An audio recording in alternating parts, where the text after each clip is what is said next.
मंडळी, महाराष्ट्र राज्य इमारत व इतर बांधकाम कामगार कल्याणकारी मंडळाकडे 17,000 कोटींपेक्षा जास्त रुपये शिल्लक आहेत। या पैशांचा लाभ राज्यातील बांधकाम कामगारांना देण्याऐवजी सरकार जवळच्या ठेकेदार आणि कंत्राटदार यांना देण्यात येत आहे, असा आरोप करून सोमवारी बांधकाम कामगार फेडरेशनच्या वतीनं जिल्हाधिकारी कार्यालयावर भर पावसात मोर्चा काढण्यात आला। आंदोलनामध्ये सांगली, सातारा, कोल्हापूर, सोलापूर, बीड, लातूर जिल्ह्यातील बांधकाम कामगार सहभागी झाले होते। त्यामुळे सुमारे तासभर या मार्गावरील वाहतूक ठप्प झाली होती।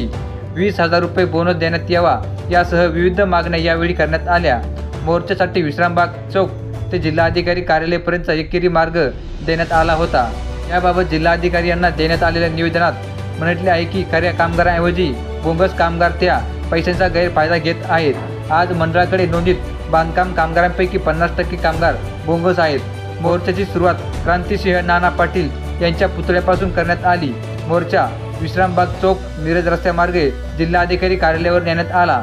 आंदोलनामध्ये संघटनेचे अध्यक्ष HM शेख, महासचिव भरमा कांबळे, प्रकाश कुंभार, उमेश देशमुख, DL कराड, के नारायण, भगवानराव घोरपडे, मोहन गिरी, विक्रम खालकर आदी सहभागी झाले होते। तर खरंच ही योजना ठेकेदार आणि कंत्राटदार यांच्या घशात जात आहे का?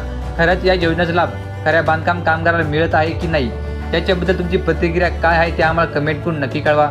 तसेच ही माहिती जास्तीत जास्त बांधकाम कामगारांपर्यंत शेअर करायला विसरू नका।